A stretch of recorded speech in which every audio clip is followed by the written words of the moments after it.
Hi అండి. ఈరోజు మనము ఎండు మెత్తోళ్ళు చేసుకుందామండి, గ్రేవీలాగా. దీంట్ని ఈ విధంగా క్లీన్ చేసుకోవాలండి. తలని ఈ విధంగా తీసేసి, తల తీసేసిన తర్వాత దాని ముందర కొంచెం నల్లగా ఉంటుందండి, అది కూడా తీసేయాలా. మీకు వీడియోలో సరిగ్గా కనిపించడం లేదు, నేను అది కూడా మొత్తం తీసేసానండి. వెనక పక్క తోక కొంచెం చిన్నగా అట్లా గిల్లుకుంటే సరిపోతుందండి. అదిగోండి, ఆ విధంగా బ్లాక్గా ఉంటుంది. అది కూడా తీసేస్తే నీట్గా ఉంటుందండి. మనకు కడిగేటప్పుడు అంత ఇసుకిసుగ్గా ఉండదండి. తర్వాత ఈ విధంగా డ్రై రోస్ట్ చేసుకోవాలండి. ఇసుకంతా ఊడిపోతుంది, దాంట్లో ఉండే ఉప్పు అంతా ఊడిపోతుంది. ఈ విధంగా నీళ్లు పట్టేసుకొని క్లీన్ చేసిన తర్వాత ఒక 10 నిమిషాలు అట్లా నానితే గన దాంట్లో ఉండేదంతా దిగుతుందండి. వేడిగా ఉందనేసి నేను అలా స్పూన్ పెట్టి కలబెట్టానండి. ఒక 10 నిమిషాల తర్వాత మీకు నేను కడిగేది చూపిస్తున్నానండి. ఇలా అంతా ఇట్లా చిలికిచ్చి వాటర్ అంతా దానిపైన తెల్లగా ఉంటుందండి, అది అట్లా తీసేసి అలా ఒక్కొక్కటి అలా తీసేసి ఒక పక్కన ఒక గిన్నెలో వేసుకోవాలండి. ఈ విధంగా క్లీన్ చేసుకోవాలండి. ఈ విధంగా ముందర పక్కన నలుపు ఉంటుంది కదండి, తల తీసేసిన తర్వాత దాని ముందర బ్లాక్గా ఉంటుంది, అది కొంచెం అలా తీసేస్తే బాగుంటుంది. ఆ వైట్ను కూడా అలా గీకేస్తే బాగుంటుందండి. అది అలా ఈ విధంగా క్లీన్ చేసుకోవాలండి. మెత్తోళ్ళు చాలా చాలా రుచికరమైన వంట అండి. కొంచెం ఓపికగా చేసుకోవాలా. ఇప్పుడు ఎవరండి ఇంత ఓపికగా క్లీన్ చేసుకొని చేసుకోవాలంటే, కొంతమందికి అందరూ ఉద్యోగాలు, దానివల్ల ఇట్లాంటి వంటలు మిస్ అయిపోతూ ఉంటారు. కానీ క్లీన్ చేసుకునేది మాత్రం కొంచెం ఒక హాఫ్ అన్ అవర్ పడుతుందండి. అదైతే నిజమే, టైం పడుతుంది. ఈ విధంగా క్లీన్ చేసుకోవాలండి నీట్గా. ఈ విధంగా ఒక్కొక్కటి క్లీన్ చేసుకోవాలి. తొందరగా అయిపోతుంది. 10 నిమిషాలు నానాయి కాబట్టి ఆ పైన ఉండే వైట్గా ఉండేదంతా ఈజీగా వచ్చేస్తుందండి, పెద్ద కష్టమైనది కాదు. ఈ విధంగా అండి నేను ఈ విధంగా అన్నీ క్లీన్ చేసేసాను. మొత్తము ఆ నీళ్ళన్నీ పడేసేసి ఇప్పుడు మనము పైన ఉండేదంతా తీసేసాను. ఇప్పుడు కడుక్కుందామండి నీట్గా. ఇట్లా వాటర్ వేసి ఇట్లా చిలికిస్తే కడగాలండి. ఏమన్నా దాని లోపల ఇంకా మట్టి గిట్టి అన్నీ ఉన్నా కానీ, ఇసుక ఉన్నా కానీ వచ్చేస్తుందండి. ఇలా ఒక 4 టైమ్స్ చేయాలండి. మనకు అది కింద గరుకుగా లేనంత వరకు చేయాల్సిందేనండి. ఇన్నిసార్లు నాకు 4 టైమ్స్ పట్టిందండి. నేను ఒక 4 సార్లు బాగా ఇట్లా చిలికిచ్చి కడిగానండి. నీట్గా పోయేసింది అంతా నాకు. ఈ మెత్తలలో ఏమంత ఇసుక లేదండి, నీట్గా ఉన్నాయి, తొందరగా అయిపోయింది. ఈ విధంగా తీసి గిన్నెలో వేసుకోవాలండి.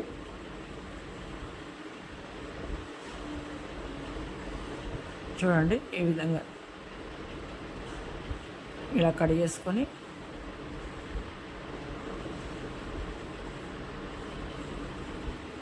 కడిగితే చాలా తీసుకున్నానండి. కడిగితే ఇన్ని కొంచెం అయినాయండి.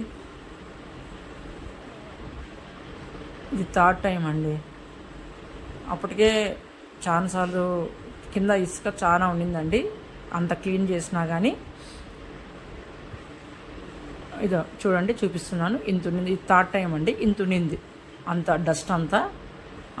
ఇప్పుడు ఇలా క్లీన్ చేసుకొని ఒక దగ్గర పెట్టుకున్నానండి. దానికి కావాల్సిన పదార్థాలు ఎండు కొబ్బరి, తెల్లగడ్డ, ఎర్రగడ్డ, టమోటా.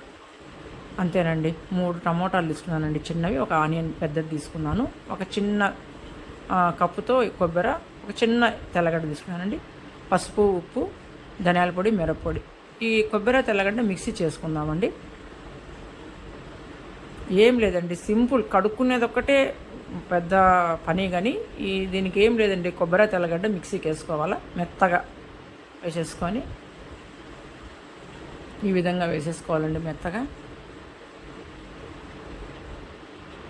ఇప్పుడు ఈ కళాయి నల్లగా ఉందనుకోవద్దండి. నేను పొద్దున మా అబ్బాయికి గుడ్లు ఉడకబెట్టాను, అదే మళ్ళీ అట్లా కొంచెం తోమి దాంట్లోనే చేస్తే పోతుందిలే, మళ్ళీ ఇంకొకటి వేరేది ఎందుకు స్మెల్ వస్తుందని చెప్పి అదే కళాయిలోనే చేస్తున్నానండి. నూనె బాగా పడుతుందండి. నాకు 2 గంటలు నూనె పట్టింది. ఫస్ట్ ఎర్రగడ్డ అండి, ఆనియన్. ఇలా ఆనియన్ ఎక్కువగా ఎగితే బాగుండదండి, దీనికి కొంచెం ఎగితే చాలండి.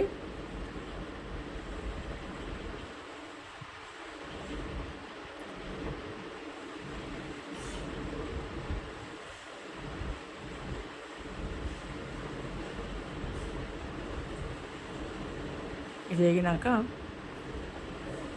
తర్వాత కడిగిన ఎండుమెత్తోళ్ళండి. ఈ విధంగా వేసేసుకోవాలండి. మనం ఇలా కలబెట్టేటప్పుడు కింద కసకస అని ఉండకూడదండి. కసకస ఉందంటే కన్నా ఇంకా కొంచెము ఇసుక ఉన్నట్లే.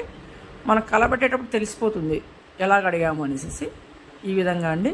ఎరగడ చూడండి ఎక్కువ ఏగలేదు, ఈ విధంగానే ఉండాలండి.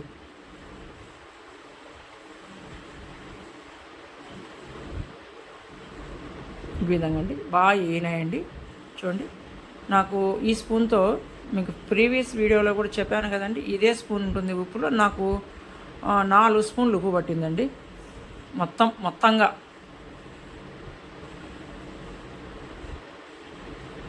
బాగా కడిగేసాను కదండి, ఏం లేదు, ఉప్పు కూడా ఏం లేదండి.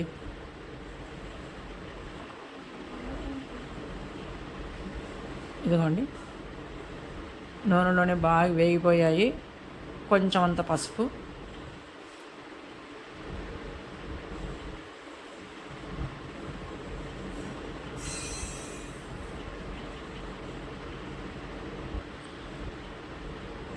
ఇప్పుడు ఈ ఈ టైంలో కూడా మనము కొంచెం కారము అట్లా కొంచెం కారం ధనియాల పొడి వేసేసుకొని దించుకొని కూడా తినచ్చండి. ఏమంటే కొంచెము వేగినా కానీ ఉడికితే బాగుంటుందండి. ఇట్లా కూడా తినేవాళ్ళు ఉంటారు. కొంచెం నూనె వేసుకొని ఏం చేసుకుని ఉప్పు కారం చల్లుకొని తినేవాళ్ళు ఉంటారు. ఇదో మా అబ్బాయికి చూపిస్తున్నానండి. ఎన్ని నీళ్ళు పోయాలో చూసి చెప్పు, ఏగిందా లేదా ఎంత అనేసి పక్కన పెట్టానండి. చూస్తున్నాడు ఆయన. ఇలా అండి, ఈ టైంలో మళ్ళీ కొంచెం వేసానండి. అదేనండి నేను చెప్పాను. మొత్తం కలిపి నాకు 4 స్పూన్లు ఉప్పు పట్టిందండి దీనికి.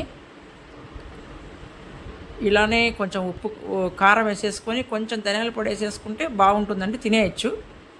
మిక్సీకి చేసిన కొబ్బరి తెల్లగడ్డ మిశ్రమం అండి. ఇది కొంచెం అట్లా ఏగుతానే కొంచెం టమోటా అండి. ఈ విధంగా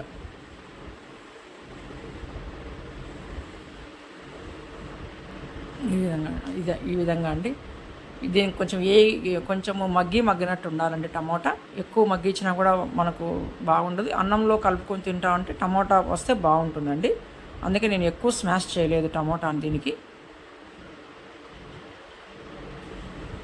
కొంచెంసేపు మూత పెట్టి మగ్గించానండి. ఇదిగోండి, ఈ విధంగా కొంచెం టమోటాగా ఉంటే బాగుంటుందని అలాగే పెట్టాను.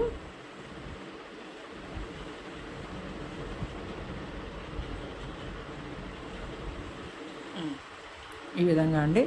ఇప్పుడు కొంచెం ఇదే ఆ స్పూన్తో ధనియాల పొడి, ఒక స్పూన్ ధనియాల పొడి, 1 స్పూన్ మిరప్పొడి అండి, అంతే.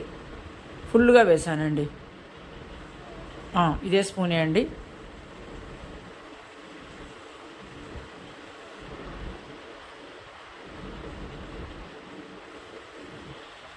కొంచెం ఫుల్గా వేసేసానండి. ఒక స్పూన్ ధనియాల పొడి, 1 స్పూన్ మిరప్పొడి, అంతేనండి. ఇది కొంచెం వేగిన తర్వాత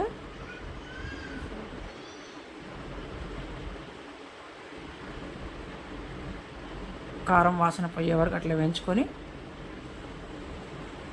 నీళ్ళు పోసేసుకోవడమేనండి. నా మిక్సీ జార్ మీకు చూపిస్తూనే ఉంటానండి వీడియోస్లో కూడా. దాంతో ఒకటి పట్టిందండి, కొబ్బరి తెల్లగడ్డ మిక్సీకి వేసాను, అదే కడిగి వేసానండి. అది వేసి ఇంకో ఒక టీ గ్లాస్ నీళ్ళు పట్టాయండి, మళ్ళీ పైన వేసాను బాగా ఉడికేదానికి అనేసి.